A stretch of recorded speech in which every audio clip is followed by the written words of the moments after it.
On today's show, we're going to be diving into the intricacies of the brand new, just announced merely hours ago, LUMIX G9 camera.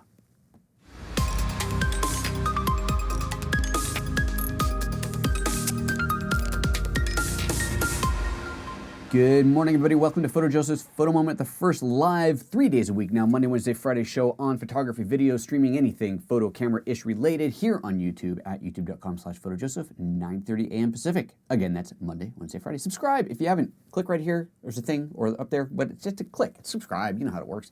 If you haven't already subscribed, thumbs up the thing once you get towards the end and you go, that was actually pretty. You don't have to do it now. Just wait until the end. And thank you for tuning in. So, hey, we are talking about the G9. This is just announced merely hours ago. Actually, let's see, it's 9:30, 8.5 hours ago. Technically, this thing was announced. And I got the opportunity to make a wee little video just talking about some of the details of that, which has been on YouTube since 1 o'clock this morning, Pacific time, 9 a.m. UTC, I do believe it was. And in case you haven't seen that, I'm going to play this. It's less than 5 minutes long, but I want to play that now because that is going to answer a lot of the basic questions. I want to make sure if you haven't seen that video, that you get to see it before we get into the longer discussion. If you have already seen that, take these 5 minutes to go get yourself a cup of coffee, and we'll be right back. Let's check this out. Here we go.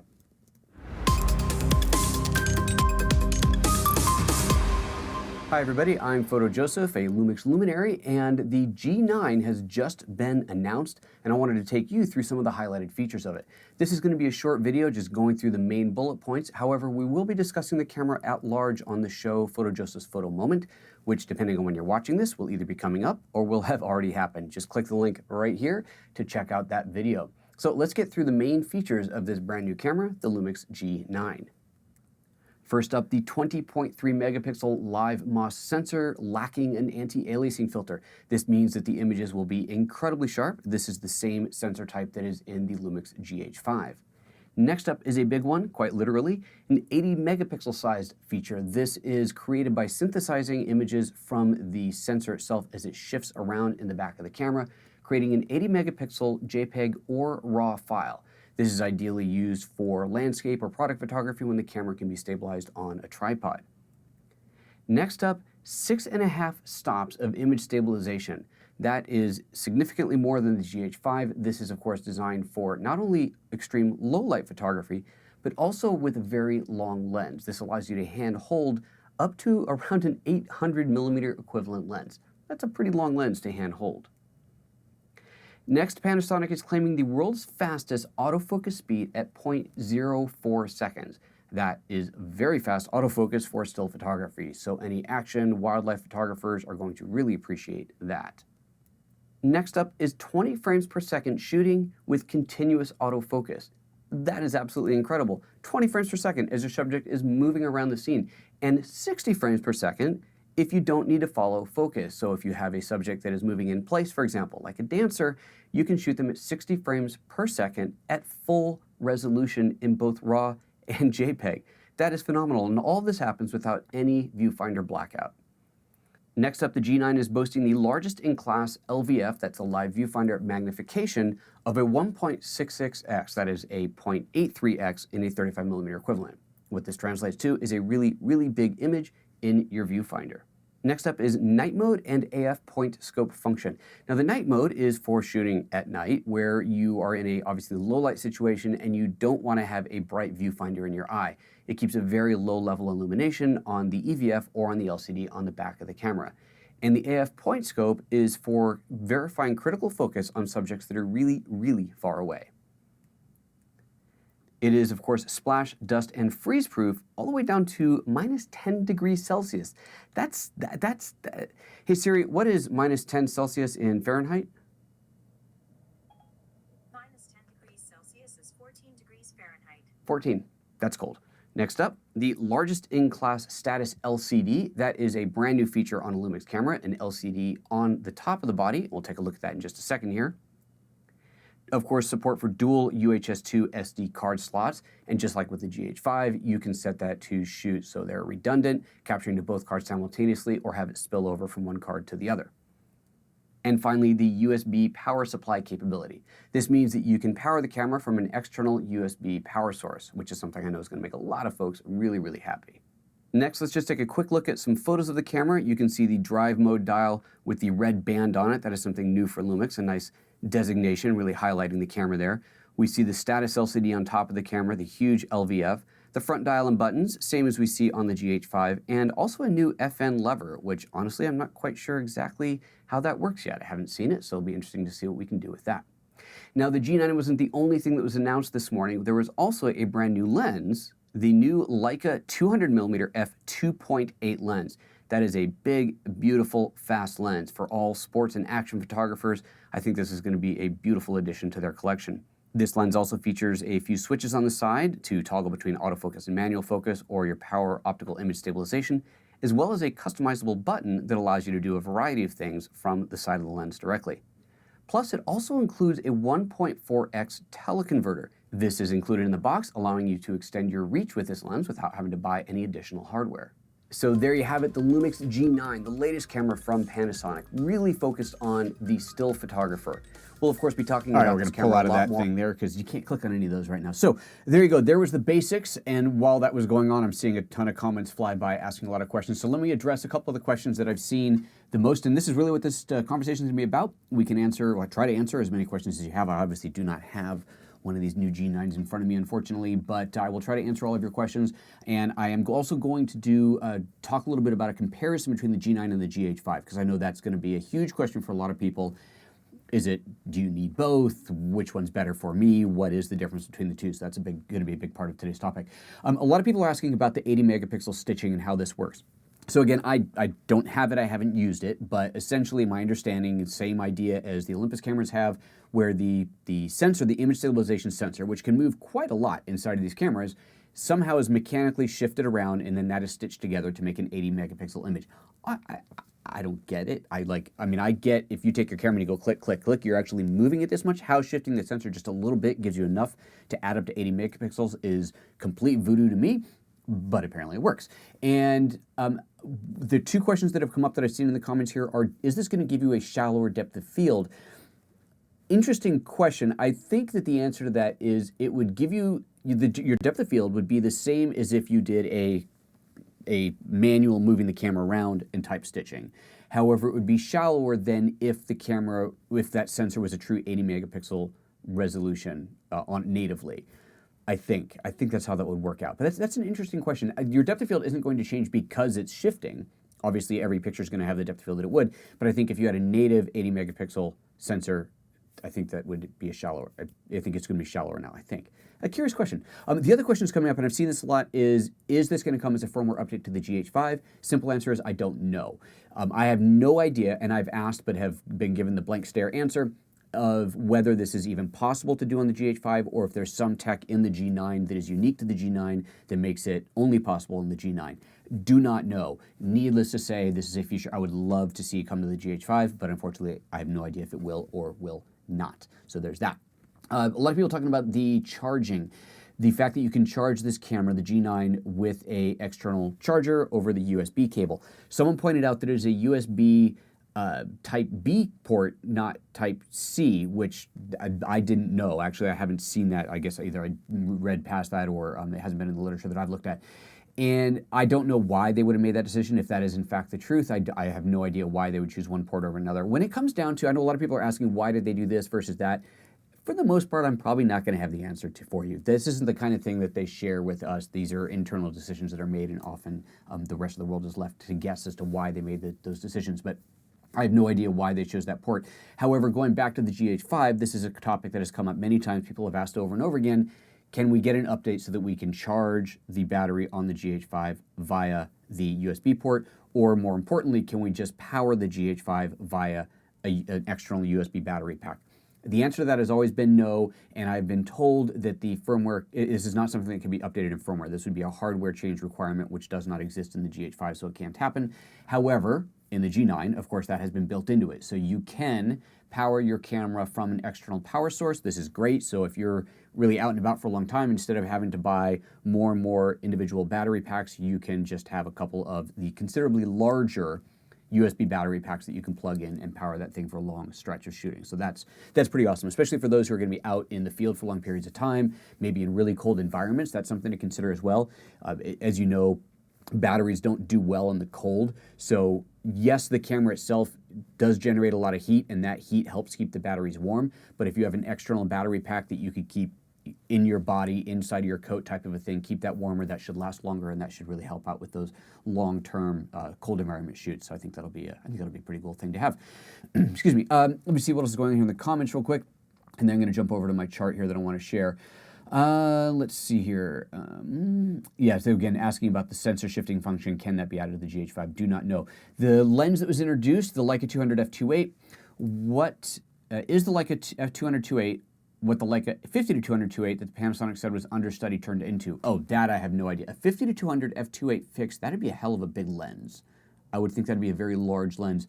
I don't recall hearing about that one, but then I hear a lot of rumors. The 200 to 2.8 is obviously, that's what's coming. So that's what's been announced. That is, I know that's been a long sought after lens, a fast, long prime like that for sport shooters and wildlife shooters and the such. So I think that'll be a very, very nice thing. Jess Smith, are both cameras the same size? Oh, good question. Referring to the GH5. I don't, actually, I wonder if I do have the measurements. Hold on a second. Let me see. That might be something that I have on this chart. Physical dimensions. Ah, here we go. Okay. GH5, and I'll put this up for you later. Don't worry. GH5 is 138.5 millimeters versus the G9 is 136.9, so what, 2 millimeters shorter, millimeter and a half shorter. 98.1 versus 97.3, virtually the same height. 87.4 versus 91 depth. So the depth of the G9 is slightly bigger. Again, it's a few millimeters difference in all directions. So basically, it's virtually the same size. It is essentially the same size camera. Very good question, though. Excellent. Thanks for asking that. Kevin Wright says emphatically not. I don't know what you're talking about. Depth of field. Oh, okay. We're talking about the depth of field on the stitching. Depth of field is strictly a function of sensor dimensions. 80 megapixel works by tiny shifts in interlacing. It doesn't change the effective sensor size in any meaningful way. Right. So that is what I was saying. What I was comparing to is if it was natively an 80 megapixel sensor. That probably wouldn't make sense either. I don't know. You're asking things.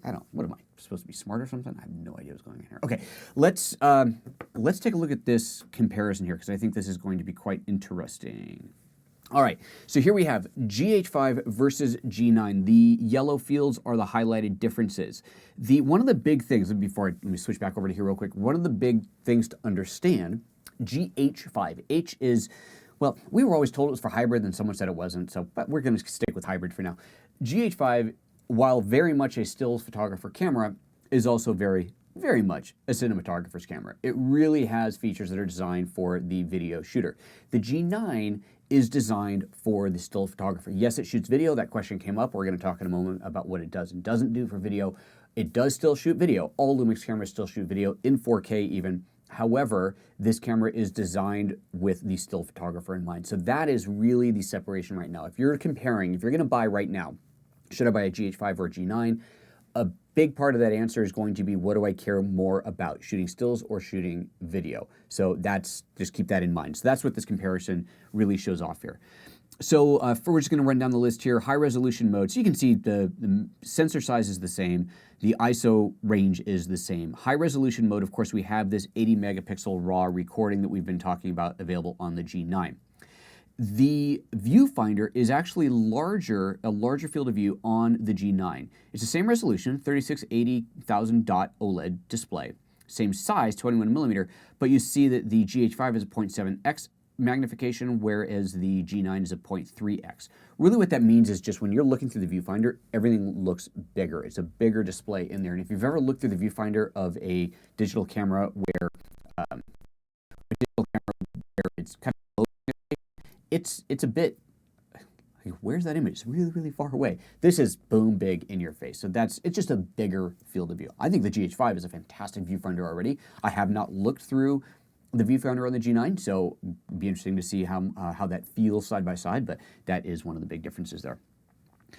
Let's see here. Now the rear monitor nods towards the GH5. It is physically physically same size, sorry, but it's slightly higher resolution. 1620,000 dot RGB display, whereas the G9 is a 1040K dot, you got the numbers right, LCD, so slightly lower resolution display on the back. And that makes sense. If you think about it from the perspective of how you're going to shoot, cinematographers are much more likely to shoot using the viewfinder, holding at waist level or somewhere else, whereas still photographers are more likely to put it up to their eye. So that seems like a fair balance, right? The still photographer is more concerned with putting it up to the eye, so we give them the higher tech in this regard. The status LCD, which of course is a brand new feature, first time on a Lumix camera that exists on the G9, does not exist on the GH5. Autofocus, slightly faster.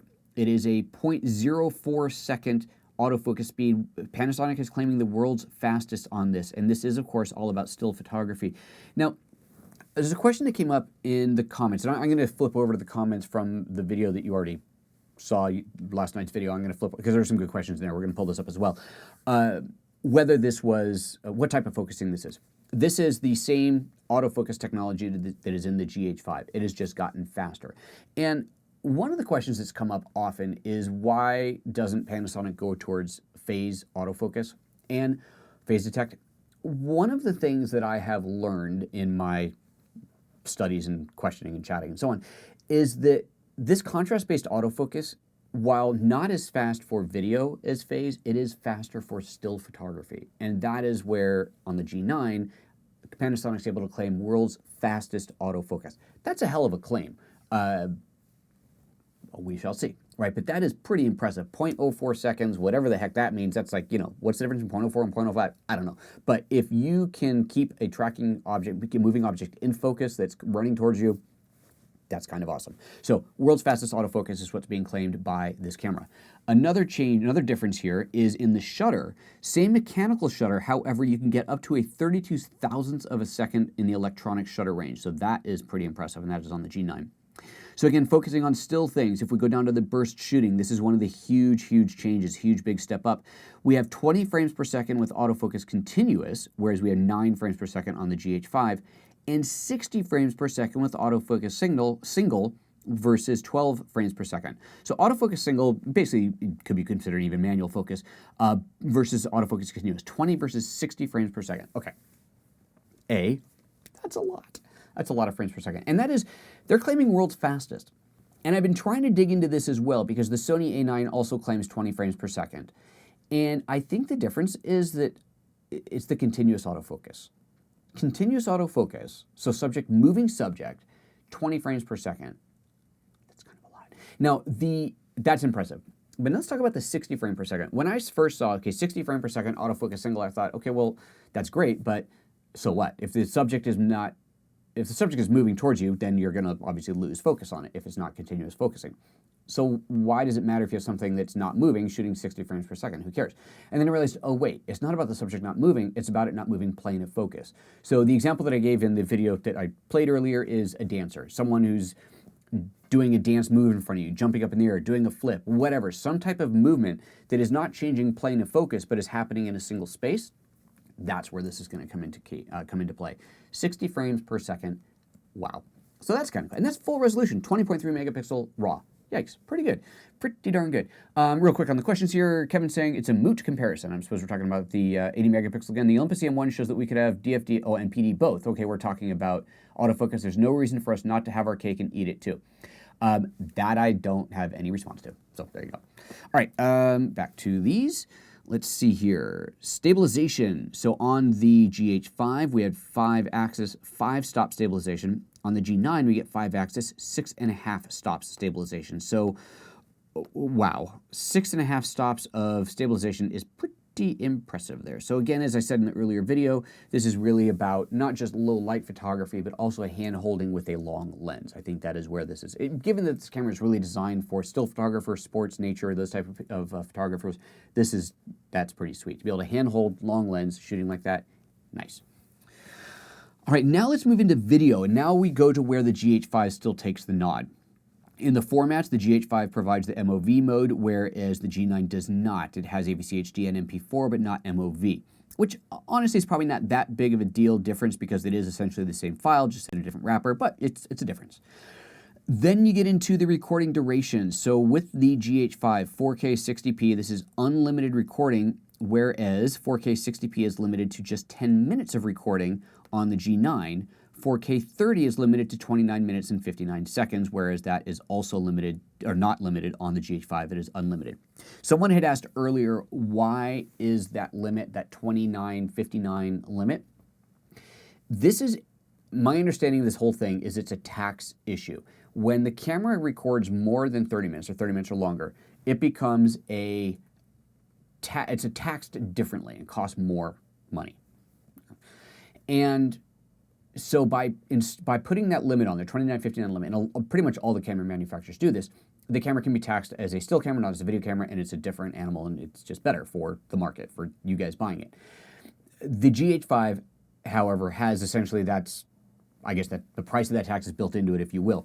One of the other fundamental differences there is that GH5, and I don't think this is even listed here, the GH5 can do not only cinema mode, but it can do NTSC and PAL. All GH5 bodies can switch. It is a global camera, whereas the G9 is going to be a region-specific camera. You will buy either an NTSC or a PAL version. So that is a big, important differentiation, and I'm sure it will also not have native 24.00 frames per second, which is not listed here, so I am guessing, but that is most likely the case because it is not a cinema camera. Nobody needs 24 unless you're shooting cinema, and that is what the GH5 is for. So that limited film shooting duration, video shooting duration, is a tax thing and also a feature differentiation, and the 10-minute limitation on the 4K 60p has more to do with the physical tech in the camera.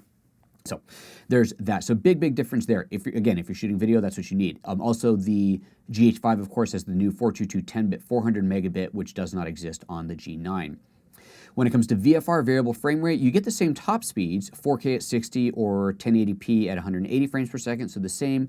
However, on the GH5, you have flexible settings, and I think what that is going to mean is that you have fewer settings, fewer options, probably 30 and 60 versus I don't remember how many there are, but a variety of frame rates that we do have on the GH5. And then the monitor output. Now it says monitor output, but that's a bit of a misnomer because, of course, the HDMI output on the GH5 is what makes it really king for cinematographers. You get full 422 10-bit even at 60p on the GH5, whereas on the G9, you're going to essentially have the same things that you're recording internally, 420 8-bit. So you lose the 422 and 10-bit output of the HDMI port. So that's a huge deal, right? That is, if you're shooting big film stuff, GH5, there's no question about it. So there's that. All right, and let's see here. There's a couple last ones. The weight, there is a weight difference. Oh, okay, so the G9 is actually lighter. So size is very similar, but the weight is a little bit lighter, 658 grams versus 725 grams. So what is that, 750 odd grams lighter, 700, anyway, close enough. And then there's battery grip as well for both cameras, but on the GH5, you have the XLR mic adapter. So if you want to do the balanced audio, the higher bitrate audio, you can do that on the GH5. That does not exist on the G9. It does offer an eye cup, however, if you want to have that big, juicy eye cup on your camera. So there you go. So there's the fundamental differences between them. So that is all very good. Let's see what else went by on the comments while I was doing that. I don't think there's too many. Nope, no other questions came up. So let me switch over to the questions that came up. Let me just refresh this in case any new ones came in. The questions that came stop. Shh. The questions that came up scared the crap out of me on the. That's not the page that I want. Here's my comments page. On the G9 video that I released early this morning. Okay, people asking about video, so we've already discussed the video and the comparisons there. Excellent. People loving it, would love. Okay. Oh, so someone had commented on this. I thought this is a really interesting point. So someone says, what? This is Ecola 1. 60 frame per second, raw 20 megapixel. Right, that is something you have on the G9. Kind of like 6K raw photo for filming. So what they're saying, and this is a really interesting point, with the G9, it's not a video camera, obviously, but you can shoot up to 60 frames per second still. So you could effectively shoot video. You would be literally building your video frame by frame or doing a frame assembly at 60 frames per second shooting raw. That is true. You could actually do that. Now, where you're going to run into is the buffer. The buffering is, you'd only get a couple seconds of shooting, I believe. I don't have the specs in front of me. So it's not like shooting regular video where you could just shoot forever and ever at 4K 60. But if you wanted short bursts of essentially raw video where you're shooting stills and reassembling them into a video file, yeah, you could do that. That's really kind of cool. That's kind of interesting. I really wonder what some clever people will do with that. I love it. I think that's awesome. So interesting, right? Let's see here. Great autofocus, 20 frames per second to make this really nice entry-level birds in action camera. I don't know why I say entry-level. This ain't no entry-level. The Emo Umu. This is no entry-level camera. This is the yeah. I like. I'm going to leave out part of the word, but it said expletive of the A9. Give me the G9. Go Sai. Excellent. And let's see here. Sometimes the G3 was amazing for its time. The G9 is way ahead. Maybe there's not any questions here that haven't already answered. Yeah, the G9 will be a hit. Melvin, the house husband, good name. Melvin, the house husband says, I think the G9 will be a hit for those who would like to upgrade from their older Micro Four Thirds but don't need the incredible video capability of the GH5. That is very true. The GH5 is phenomenal, but it is overkill for a lot of people. Someone's asking about the magnesium body. So someone has asked, so Mark Laurendet said, is the body a magnesium alloy like the GH5, or some reviewers are saying front and back plate only, or mainly magnesium alloy? The description that I've read says front and back plate.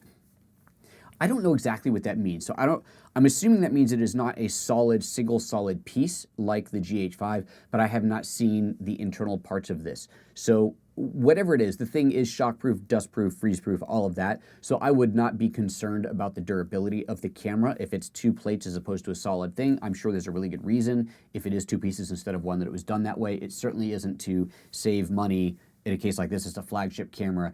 If it's designed in two pieces instead of one, there's got to be a really good reason for it. So I wouldn't worry about that as far as a concern of strength and durability. Okay, I guess that's it. That was what came up there. Let's see, anything else going on in the comments here? No, I guess not. Price-wise, let's take a quick look over here. I'm going to pull this up on the B&H page where you can pre-order it, which incidentally, if you are going to pre-order, I do already have links down below. Please, as always, use my affiliate links. I would appreciate that. So pre-order price on this thing, it is coming in at just under $1,700, so $1,697.99 there. So that is the G9 without a lens. This will be available as a kit, I believe. I think I saw Amazon, hold on a second. I believe that Amazon's page showed it as kit. So I have links to Amazon as well. Let's quick update. Yeah, the Amazon is showing, okay, battery grip bundle. This might be bundles that Amazon is doing themselves, not official bundles. Here it is with the new lens. There's a bundle with the lens. Yeah, bundles with memory cards and so on. So that is, that must be and then a teleconverter bundle. So this is all bundles probably that Amazon is doing, not official bundles. This is a good point. So this lens, I didn't mention this. We talked about the 200 very briefly. I did mention this in the pre-roll video. The 200mm lens includes a 1.4x teleconverter. There's also, as a separate purchase, available a 2x teleconverter, so you can buy these all as a little bundle here. So you'll have to add up the prices and see if you're actually saving money or if they're just making it handier. A single click to get to that, but there you go. So B&H and Amazon links are already in the show notes and in the comment, the first pinned comment, so you can get that from B&H or Amazon or Outerama from those links. And also we have links to Amazon UK and Amazon Canada, although before the show we checked and these cameras were not actually listed on those websites yet. I'm sure that'll be coming shortly, but they weren't as of earlier this morning. But anyway, those links are down there, so you know what to do if you're going to pre-order the camera. I would appreciate that. Alrighty.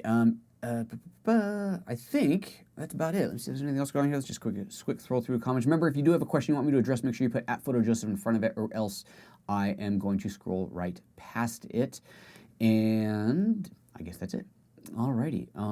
Yeah. All right, guys, we're going to call it there. Thank you so much for tuning in today. That was fun. This is it's going to be a great camera. I'm excited. I will have one at some point in hopefully the not too distant future. I don't know if I'll get it before or after it starts shipping, but obviously as soon as I have one, I will be showing it to you. I'll be doing an unboxing and showing you all the goodness. As soon as I've got one in my hands, then I'll get out there and do some fun sports action type shooting, and we'll see how it does. I'll have to get my friend on the skateboarder to come out again. That was a fun test with the GH5. And let's see here, before we move on, just to remind you, if you are a GH5 user, of course, you've got this. Get the right preset up there. You've got the GH5 training to look at, gh5training.com if you want to learn all about your GH5. And no, I'm not going to do a G9 training, at least that is not the plan right now, but you will learn a lot that you want to know about the G9 and every other Lumix camera from this GH5 training as well.